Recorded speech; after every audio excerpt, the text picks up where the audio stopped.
Good evening, ladies and gentlemen. Mense van die Kaapse vlakte, hoop dit gaan goed saam met julle. Voor ek begin, te ek wil introduce aan die jong manne in die studio in. I just want to talk quickly about something small. Not small, big actually. Afrikaans was 100 jaar oud gewees, of was 100 jaar oud. I don't know. Rian Karaiwagen, like I said to him, is 300 years old, so I don't understand why Afrikaans is 100 years old. I think Afrikaans goes way back. My grandmother spoke Afrikaans. My oma groot het gepraat. So I think we need to relook at Afrikaans being 100 years old and Afrikaans being older.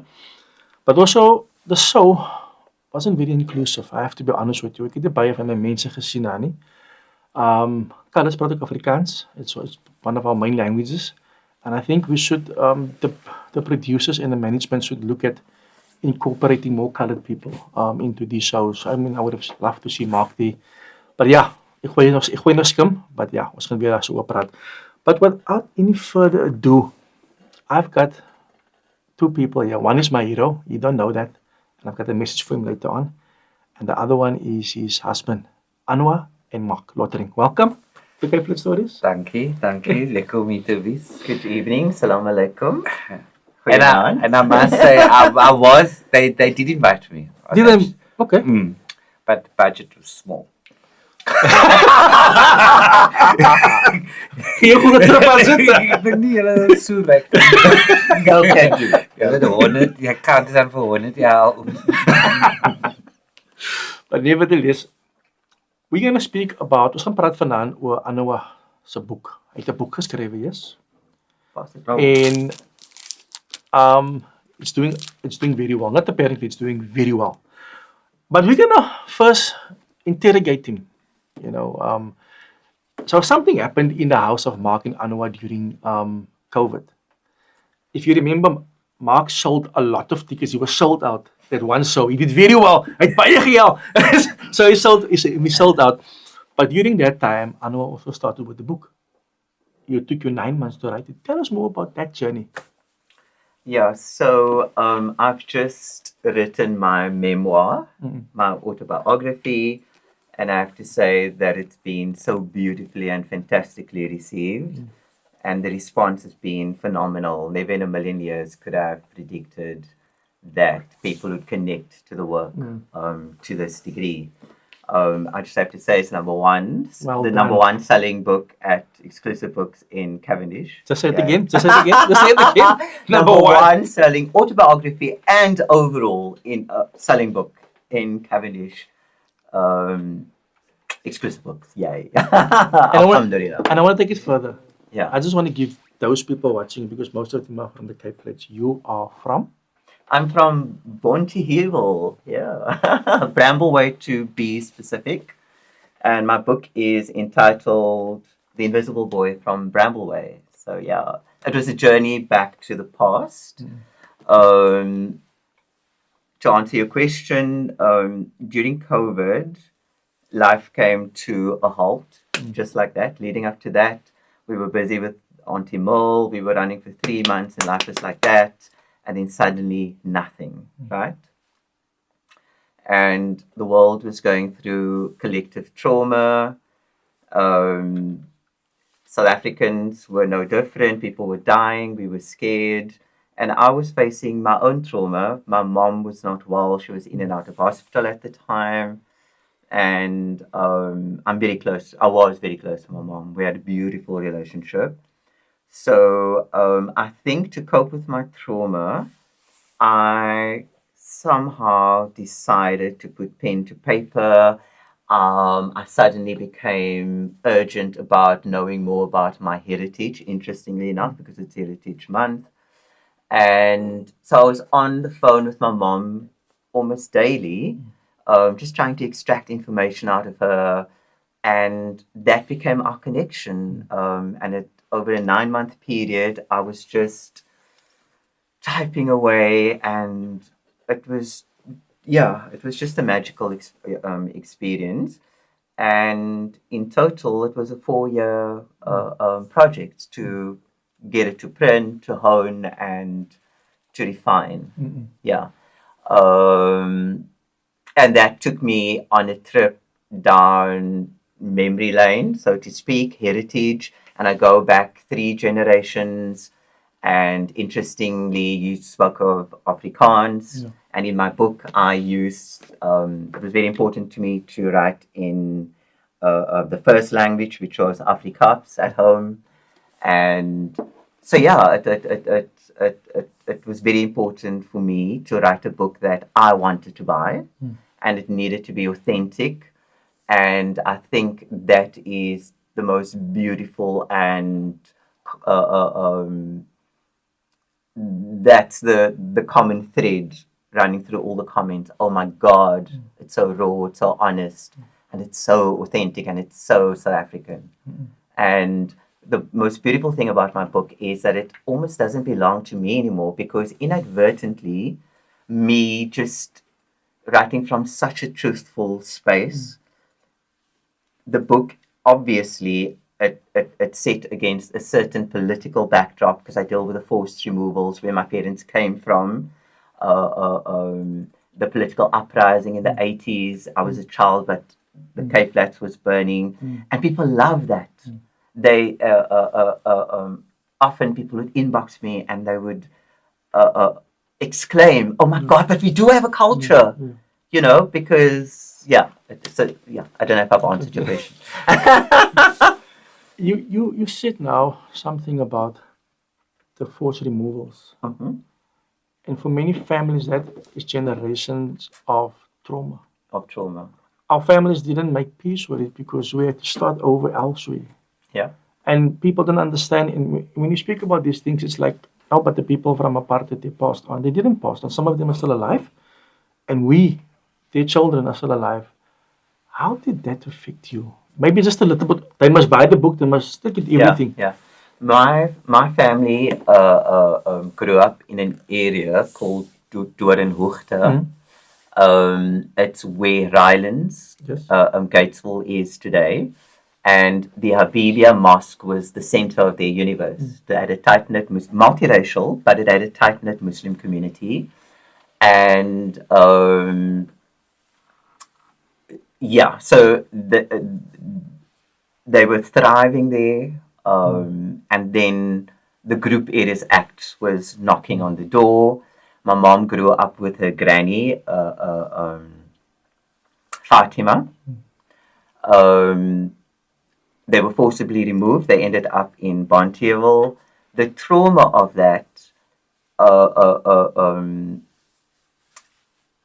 trauma of all this change for her. She was 65, and she just couldn't come to terms with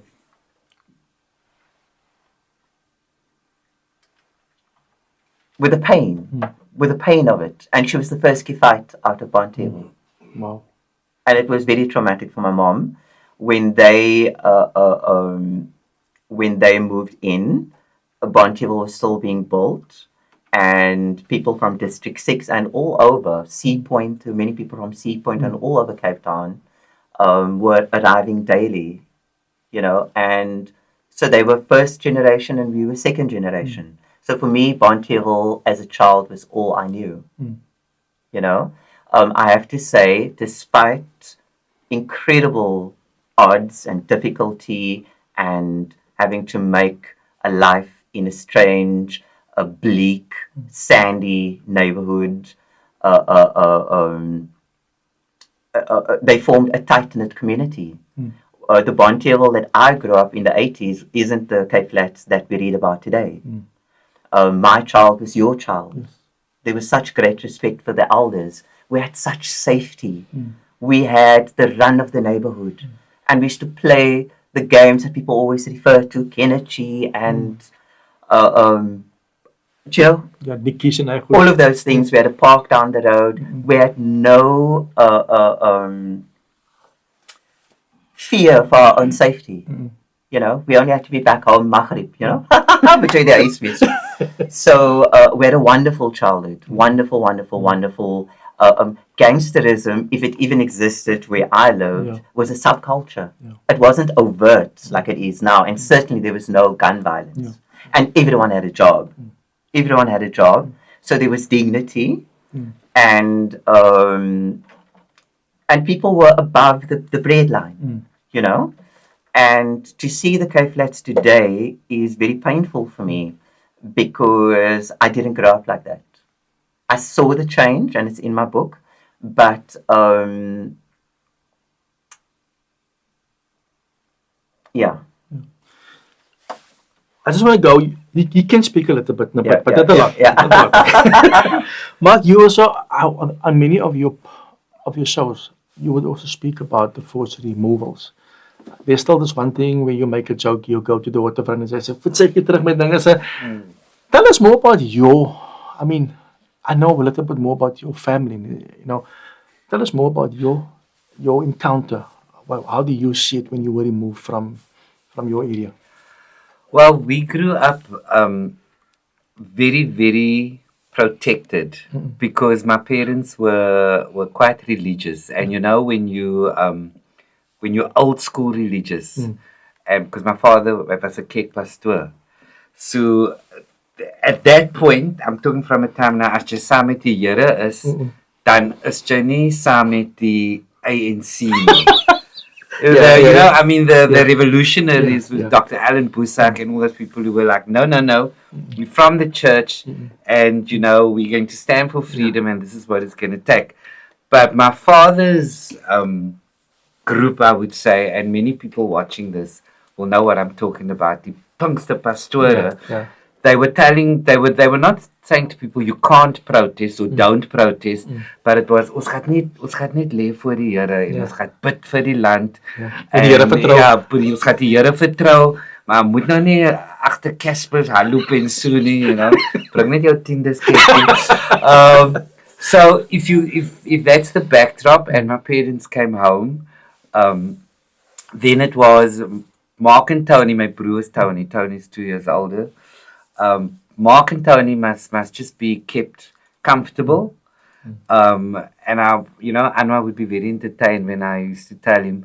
So when we, for example, came from school and we said, "Nee, ons gaan riot, ons gaan boycott," and my parents would say, "Why? What's going on?"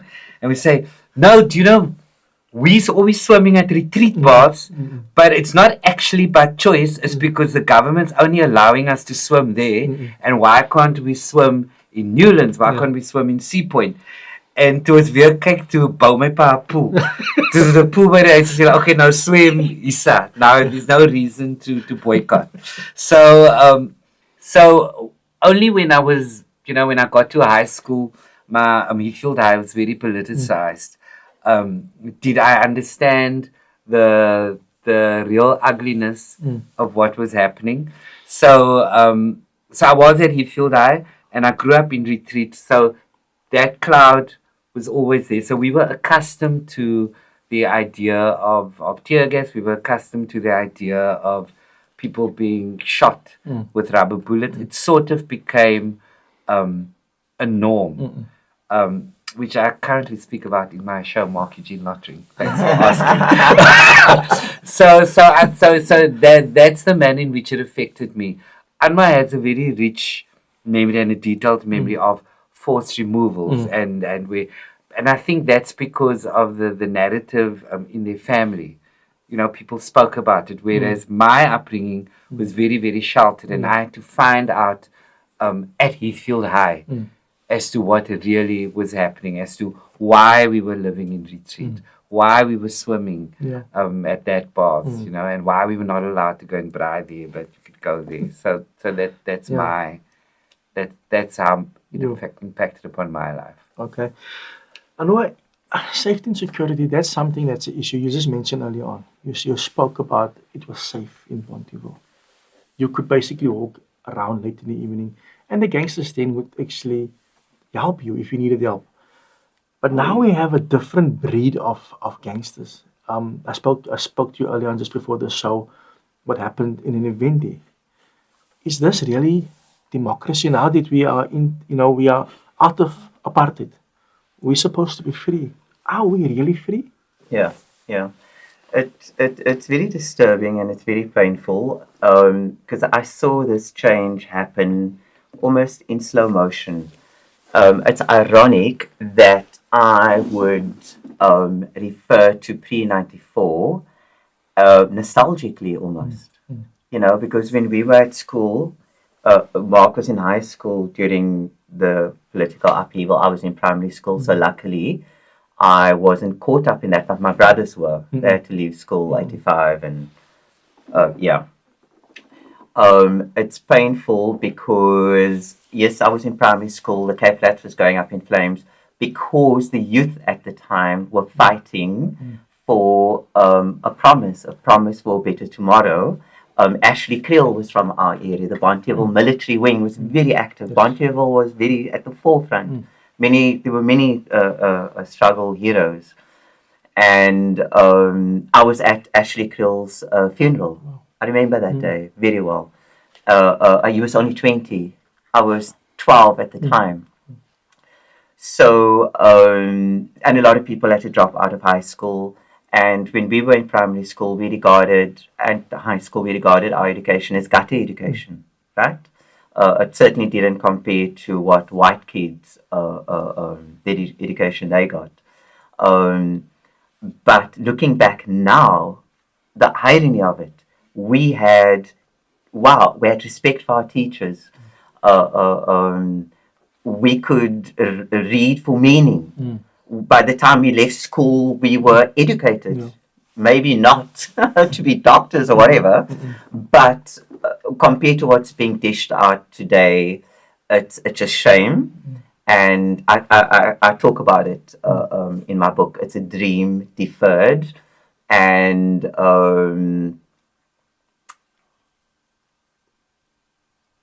it's a dream deferred. And I feel that the ANC betrayed us. The ANC betrayed us. And the levels of corruption and just incompetence and nepotism, it's so upsetting to me because there's no one at the wheel. We should be focused on job creation, right? The reason why I feel that we had such a wonderful childhood, right? We were poor, but we had a dignified existence. Everyone had a job. Everyone had a dignified job. Not dignified, but they had a job, right? They had an income. Yes, granted, during apartheid, we had the Coloured Reservation Act, right? We didn't have to compete with foreigners. We didn't have to compete with people from the Eastern Cape, and all of that changed in 94, right? But education levels plummeted. Teachers were retrenched. Yes. Because, yes, relative to black people, coloured schools had a better financial spend. They had a better education, right? For me, from where I'm sitting, we should have brought black people up to the level where coloured people were in the very least, and then aspired to a world-class education level. Because if you educate someone, they can be self-sufficient. Exactly. They can afford their own medical care. They can blah, blah, blah, blah, blah. So kids are not in school. Parents are unemployed. It's a recipe for disaster. And also, when I was growing up, kids started falling pregnant. It would never have happened in my day. It would have been a great shame. There was a common belief that because the grant system, whether it's a myth or not, but the kids were competing to get, but there was this explosion of pregnancies, and then around about 2000, drugs were flooding the Cape Flats. So the borders were not controlled. So a lot of things happened post 94 it was just not conducive to working class families on the Cape Flats because they couldn't fend for themselves. The point I'm trying to make is, so once drugs took hold and teenagers starting having kids, we are now having those kids being parents. So you don't have the cohesive community that I grew up with. There's certainly not the respect for the elders. So and then suddenly, around about about 20 years ago, Yeah. crime started spiking. We didn't have fences and stuff, Yeah. right? Suddenly fences started going higher. People became security conscious. I left in 98, but I would visit my mom often. Yeah. And I said to my mom, it can't be good, kids having kids. This can't be good. Those kids are now running around with guns on the Cape Flats. That same kids. And when I saw this for the first time around about 2010 in Bramboy, which was such a safe road, safe area, my mom would get panic attacks. You know, it just became a nightmare, seemingly overnight. But I've seen it happen in slow motion because all the ingredients were there, right? So what upsets me the most is when people look at the Cape Flat and it's with disdain, oh my God, whatever, with no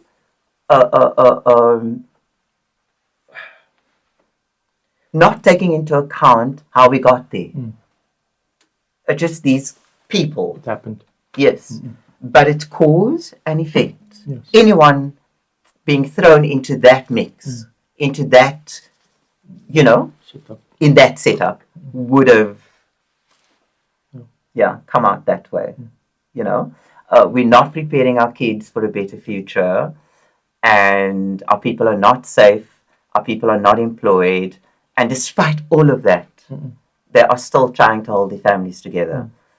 It got so bad. My mom had one heart attack after the other because she moved in there in the early 60s. She wouldn't move. I wanted my mom to move because I was fearing for her safety. She couldn't go to the shop anymore, right?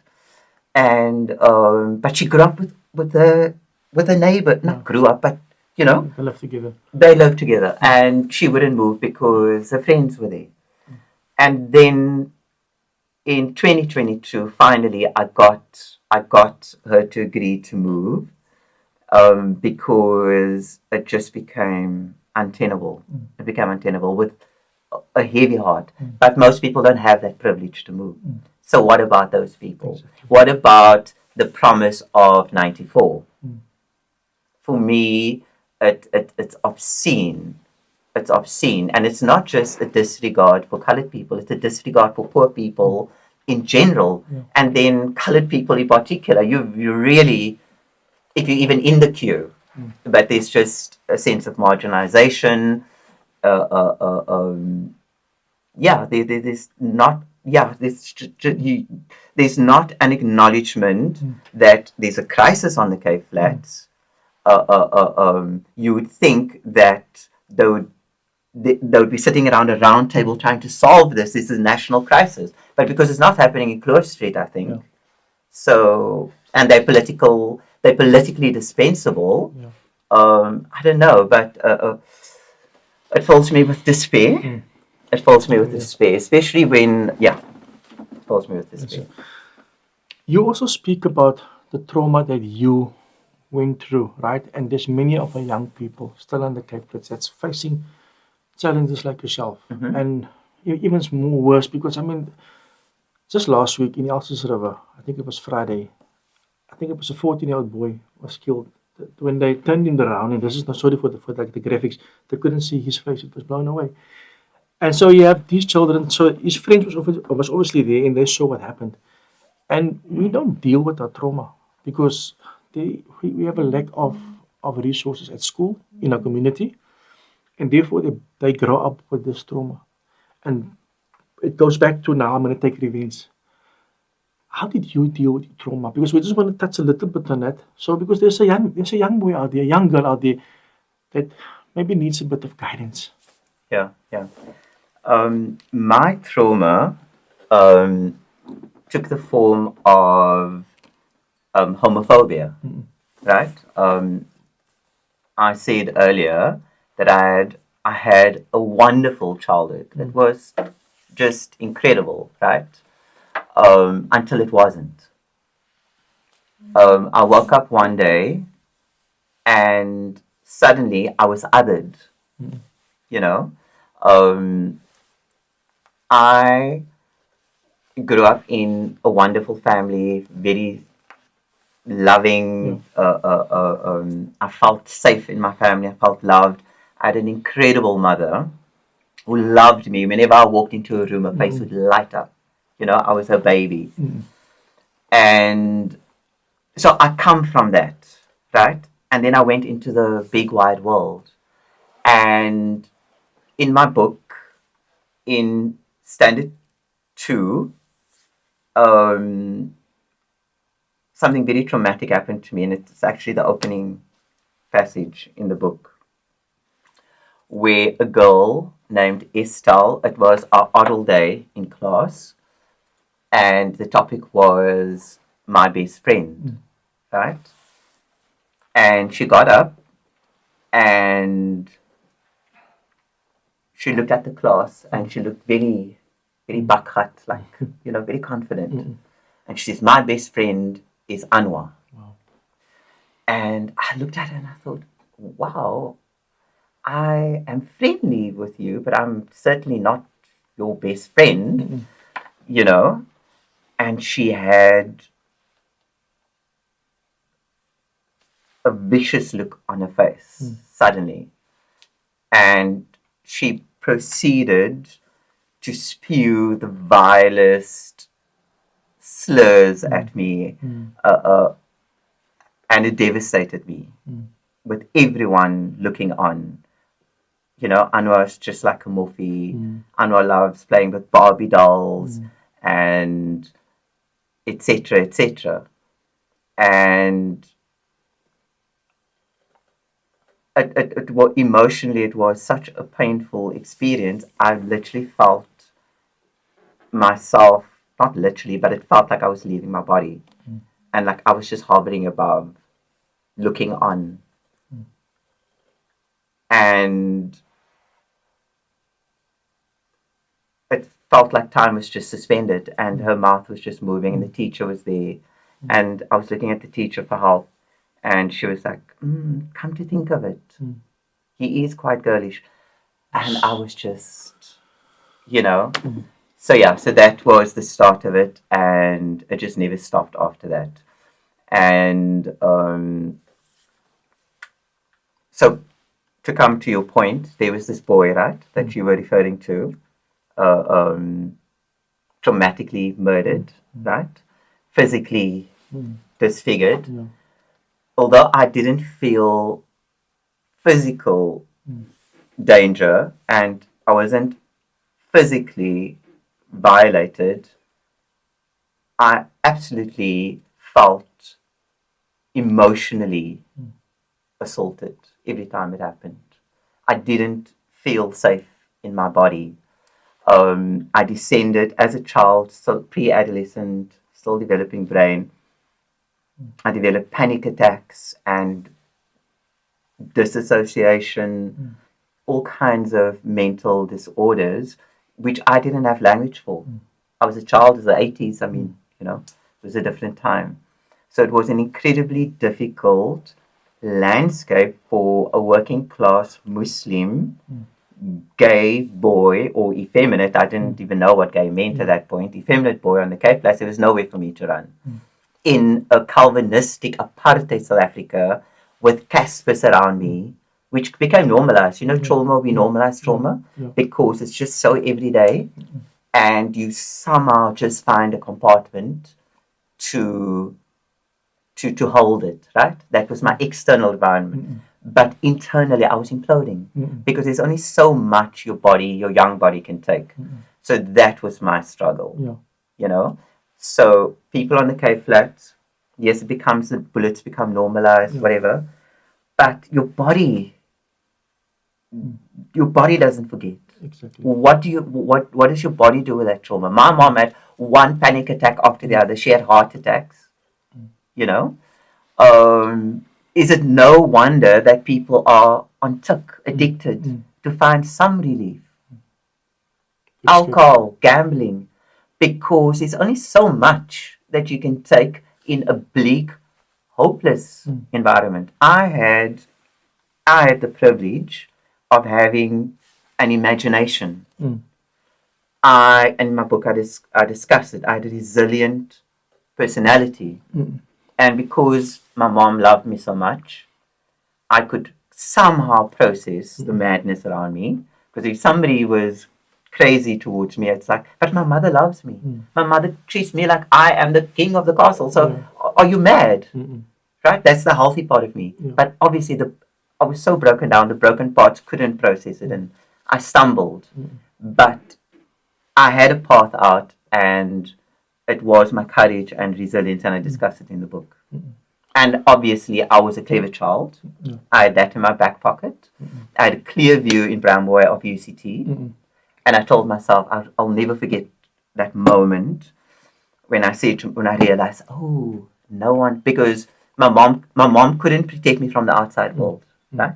And I realized, oh, you're going to have to save yourself, Anwar. And I told myself, one day you're going to be at UCT. Wow. And I was. Yeah. And did you meet Marc there? Oh. Okay. Marc, I want to come to you. Yes. You are a pastor's son. Well, your father was a pastor. You've mentioned it, and I've met him. But before I answer You met my dad? Yeah, I'm going to tell you now. I knew your dad. What? Pastor Lottering. Tell you now. So, it was in 2001.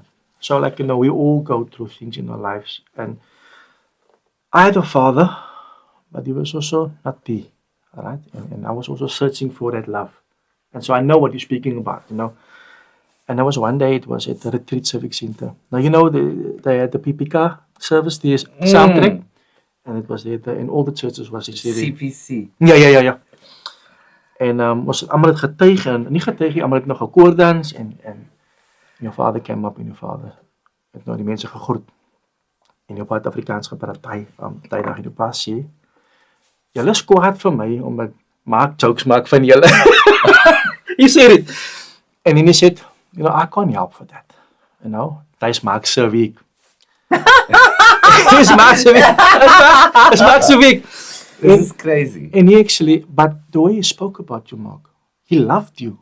I'm going to tell you that because I could feel that. I witnessed it. I could feel that, Marc. I felt it too. That's 2001. And I'm like, so met 'n pa van sy kind praat. And I went home. I didn't have, we all come from broken families. But that day your father spoke into my life. To be a father for my son. Wow. He loved you. And also this, irrespective of what people said, and I could hear in his voice, he wasn't disappointed in them. He was happy to be your father. And how did that stay with you? I always wanted to ask you that. How did you feel growing up and coming out as Marc? Sure. Quite a moment, okay. Thank you for sharing that. I've never heard that being shared before. It means a lot to me. Thank you. He was, the house was all about, because it's just my brother and I, and my mom and my dad, and it was a small unit. And the one thing I knew was that there was love. So I could basically do, not that I went out and did everything anything that I wanted to do, but my parents were, they were from that time, but somehow the one thing that they traveled, that was, on the journey with them always when it came to their sons, their children, was, it's got to be love above everything else. And so Tony and I, only when we grew up did we realize, even now still, if there's conflict around me, if, physical fights, I cannot deal with. Arguments, especially when I can feel it's moving to aggression. I cannot deal with it. My brother's the same. And it was because where we come from, it was just never on the table. And it's not how you approach the world.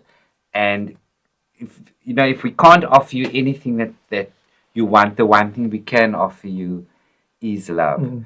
So when I started doing my stand-up already, that was a ridiculous choice to make, coming from the Pentecostal church and the convention, because I tried to explain to Anwar just 2 days ago, I skree amper die dak af van lag, because I used the word werelds, worldly. Because we walked past an old movie house and someone told us in Westgate Mall, they said, Vijay, there was a movie house and then we spoke about the movies, and I said to Anwar, no, we weren't allowed to go because it was worldly.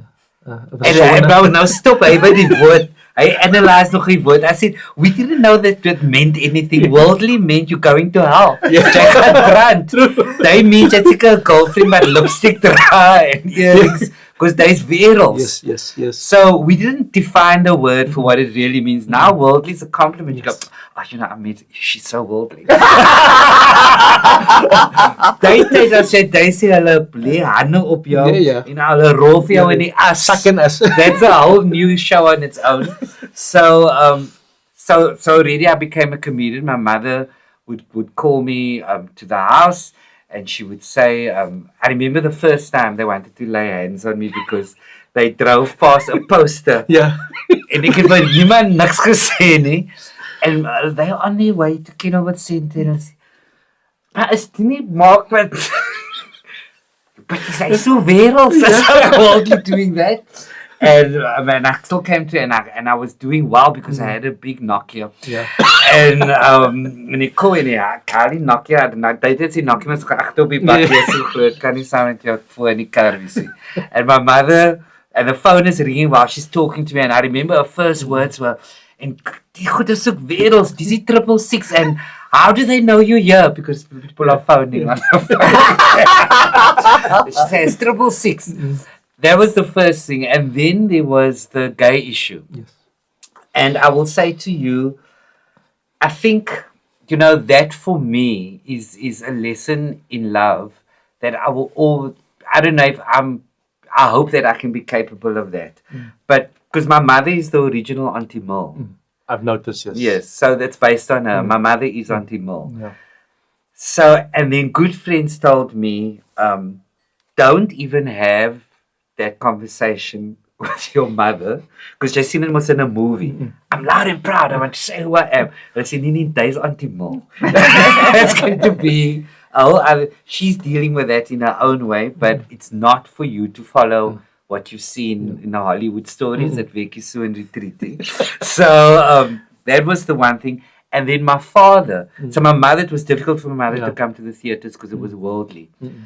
My father would on his own come to every single performance, sneak in, watch it, and all I would get from him is a hug, and it's not spoken, we don't have to talk about things, and then... But you had a beautiful comment one day about, it's your congregation. I don't know the actual words he used, but... Oh, the gospel. Yes. Yes, he preaches the gospel, and... his feeling was that when he looked around in the theatre, because he couldn't believe it, the one that he came to, he said, but there's 600 people. Groot gemeente. And he said there was so much joy around him. And, for him, that's also the gospel, to bring joy to people. So I think, to answer your question in terms of, you say, how was the journey for me? They simply represented love. I think they took what was brought to them through me, which was, big things. You're going into this worldly career, and now, because I was in a relationship, I had girlfriends, and I was engaged to be married as well. So my mom was very opgemaakt because the woman who I was going to get married to, like, she had straight hair, and she was beautiful, and so they worked at die kinders gaan mooi like amper soos hulle van Mauritius is, and so the dream was all there, and all that was just for me to follow through, like, might I add, so many people do. Because the pressure is there, and you follow through because you love your parents and your family, and you don't want to bring shame. So you make the decisions. So it was easy. I could have gone that way, but it wasn't to be. Yeah. And to this day, I've never had a blow up or a confrontation. Sure, people have their own conversations, and now, you know, with all the literature around, you also realize Anwar talks about what his mother had to go through with the neighbors in Brambleway when he came out. And now through this book, I realize what the parents carry. Because it's not just your shame, because for them it's also, ooh, the kind is gay. Yeah, I mean, you know, can it just not be? Mark, but share with the audience, you know, your father was dying of cancer, right? And share, in my book, I mentioned you got into bed that last few days. Oh, yeah, my dad got cancer, and the author's just reminding me to read my memory. It's just a goldfish now. No, but it speaks to the beautiful relationship that he had with his father and how much his father loved him. Yes. So I had the opportunity, because people, even now, we know so many people with cancer. Yeah, you know what's happening. But my dad got cancer, and when he got it at that point, it was, we considered it for the older generation. It was almost, oh, shame, you know. Now we're finding younger people. So the opportunity, people said, oh, that's traumatic. But the opportunity that I had was because my father, because there he was with his cancer, and then the doctors obviously tell you, you've got a month left. So you have, it's not a car crash, so you have an opportunity to talk to people on your way out, so to speak. So I could chill with my dad. You know, there he was in bed, and I remember the one day, this is getting into bed, and we're chatting, and actually my point about that moment was, I wanted to make sure the will was in my name, but and he looked at me and he said to me, you know, he's ready to go. You know, is it okay if he goes? I mean, that for me is a privilege in itself. And I said, of course, you know, especially if you're tired and you're ready to go. And then he said to me, have I been a good man? Have I been a good father? Sure. That broke power. Because that's all that I ever wanted to be. And I was like, Dad, you've been a champion, you've been a good father. And I think that's a privilege for any son to be able to have that conversation. Because now when my friends in my circles talk about the broken relationships that they have with their mom, that they have with their dad, especially sons and fathers, I find in our community, it's quite an intense thing. So I see that as a privilege, and thank you for bringing it up, because this evening was swinging in Anwar's favor, and he's so higher grade. He's baie rar. Nou sit ek hier net met jokes in my career, but I had a good career. So yeah, it's been very special. I can't believe that which church were you at? I was at the Assemblies of God, but at the time. Oh, the Assemblies. Yes. Yeah. But let me go a bit further. Your father wasn't selfish, eh? So there was another pastor, Pastor Marinus. Yes. Hulle was brasse geweest. Yes. And not AB Marinus. Ja. AB Marinus. Was my groot maak. Yes. And whatever. Hy was his magnum PI. Yeah. His chest. Yeah. And whatever your father did to you guys, or how he treated you, he taught them as well. Many other men.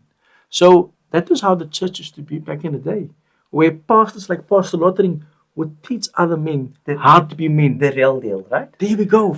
There we go. My brother, I just want to add on to that. So when he passed on, so we didn't know any of what you're talking about now. Because it was Tony and I, and we there living our lives. And my father was, you know, doing what he does. But we didn't know everything.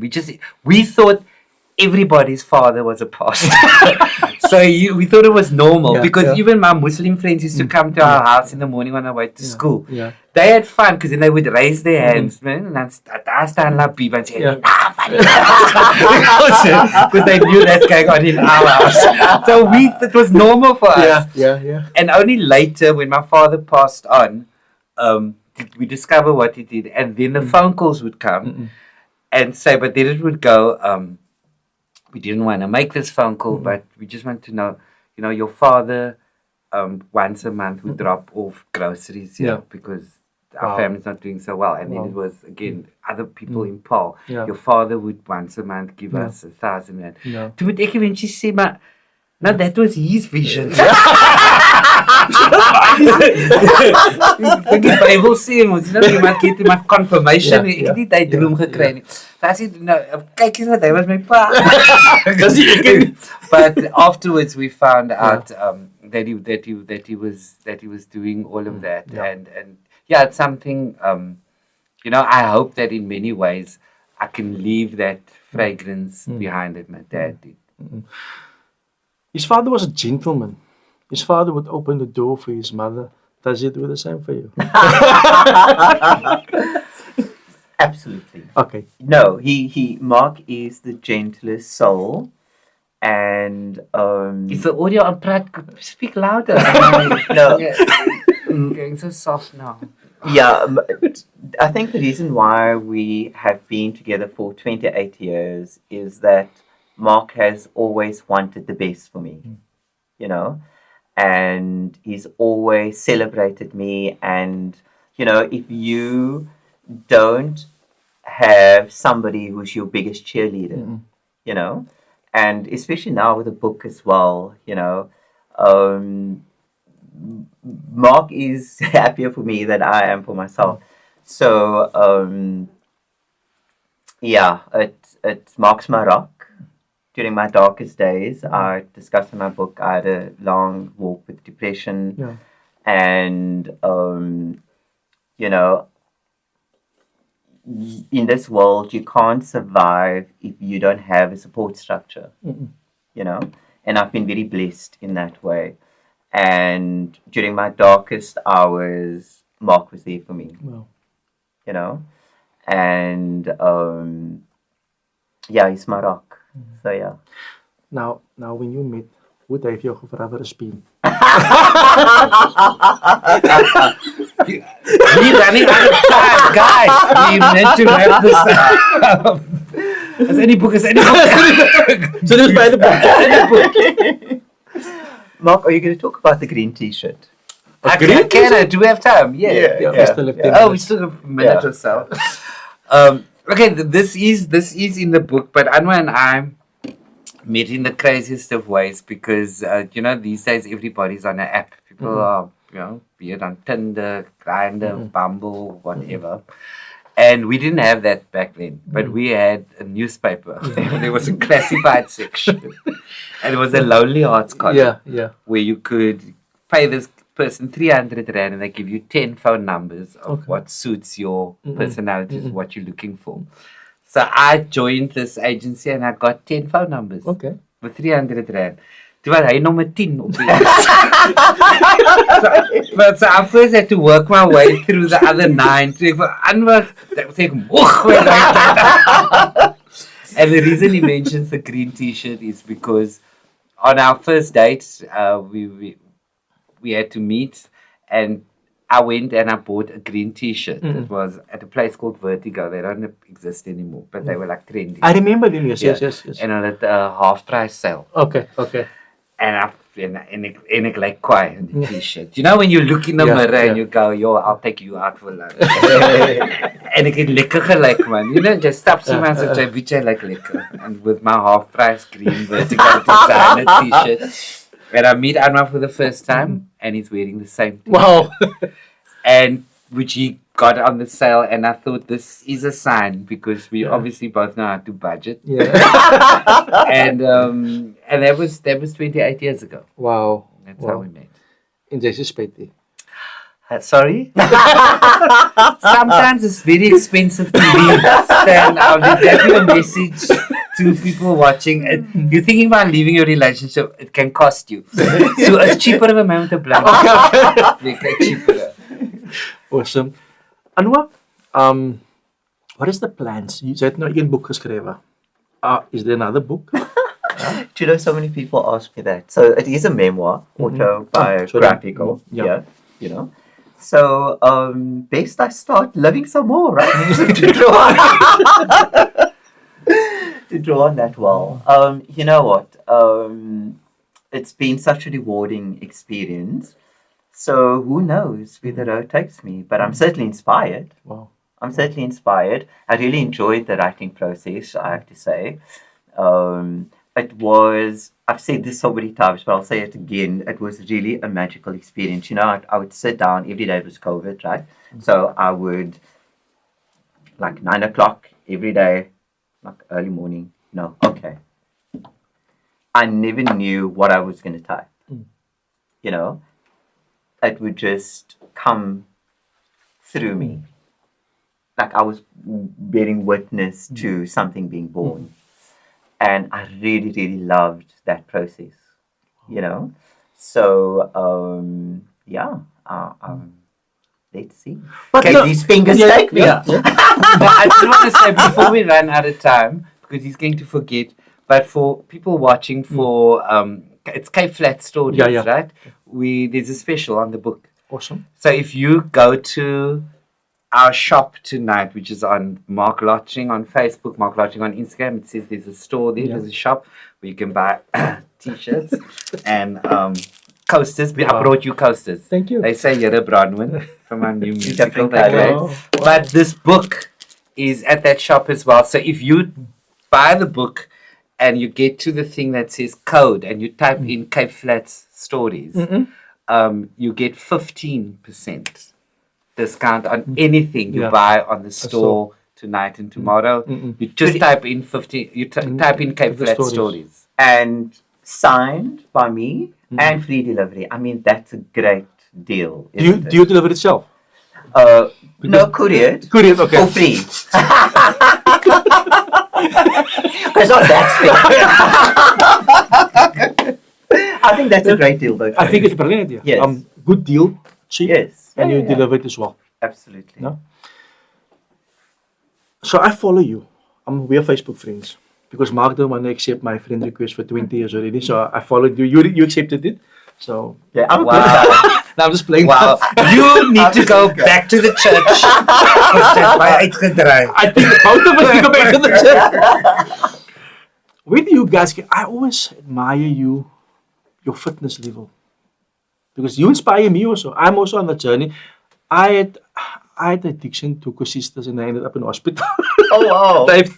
And then I started following you guys. But I've been following you for like a while. You are always in the gym, always busy. And I think it's a couple of things. Hoe kan jy dit reg? Do you know what? I have been... It's always been my thing. I don't do sports. So it's always been my thing for... I turned 50 like last year. So ever since my varsity years, I've never not been fit. Wow. I've never not been at gym. I love it. But you know what?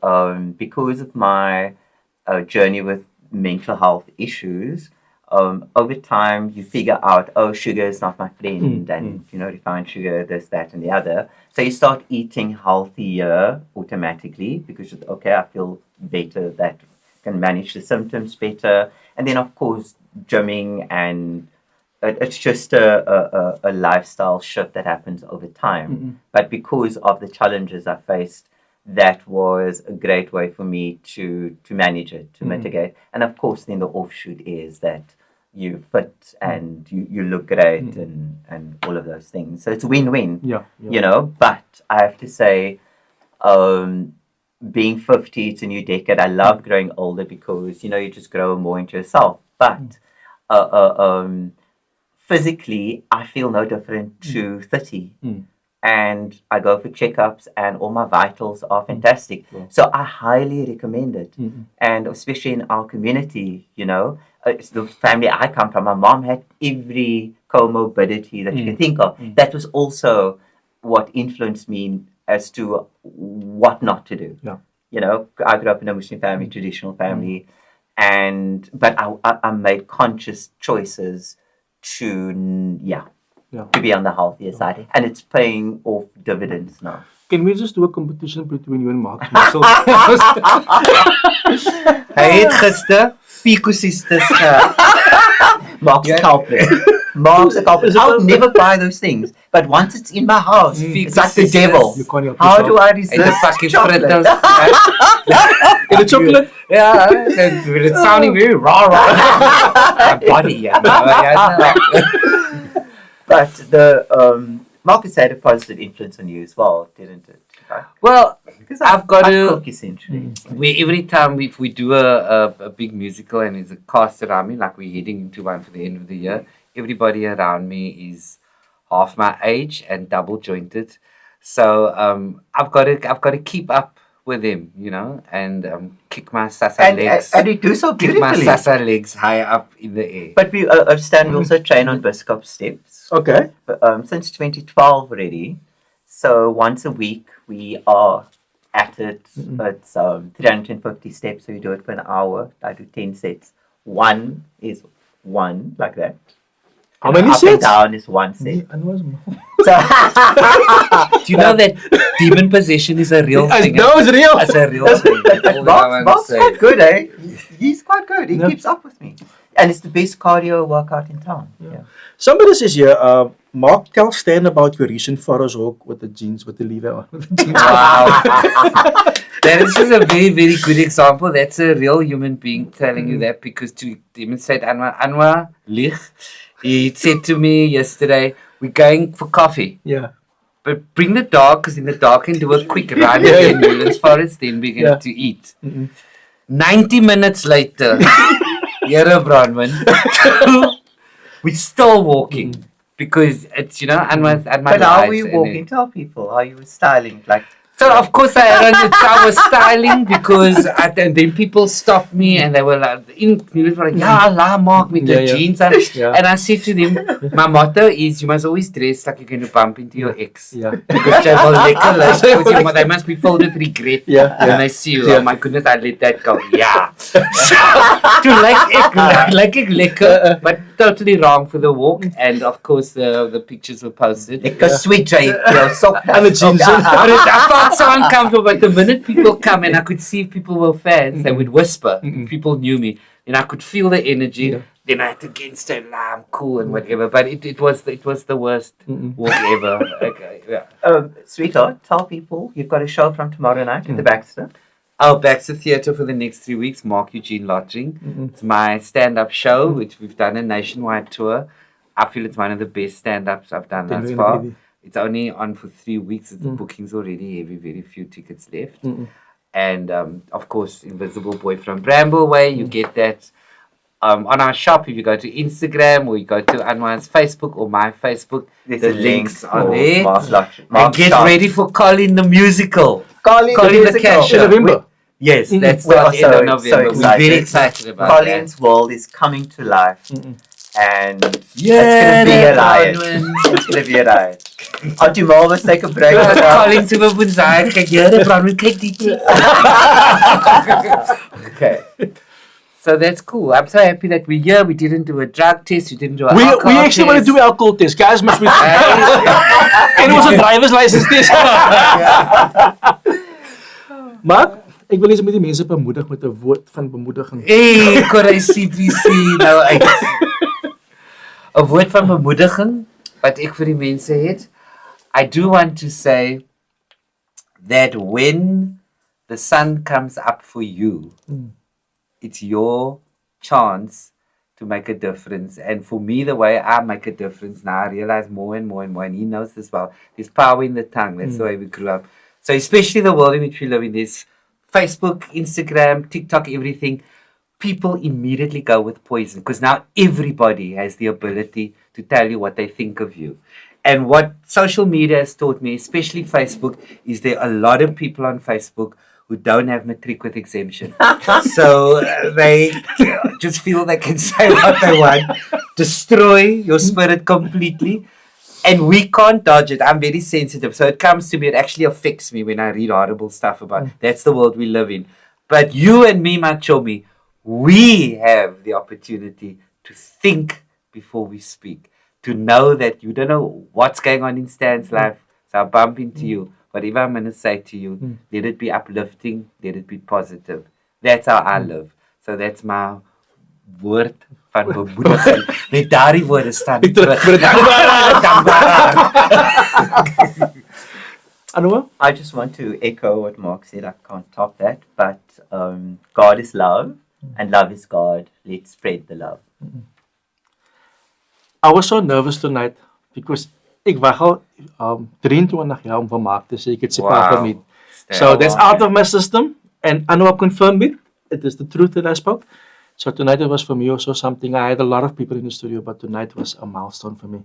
So please do support him. Please buy Marc's tickets. Marc ek het gesê Marc is Marc Eugene Lottering se By die tickets. Pinkster, die Bro Marc. Bro Marc, Koop 'n Bro Marc se tickets vir Bro Marc en 10 gee. jy gaan jou sien.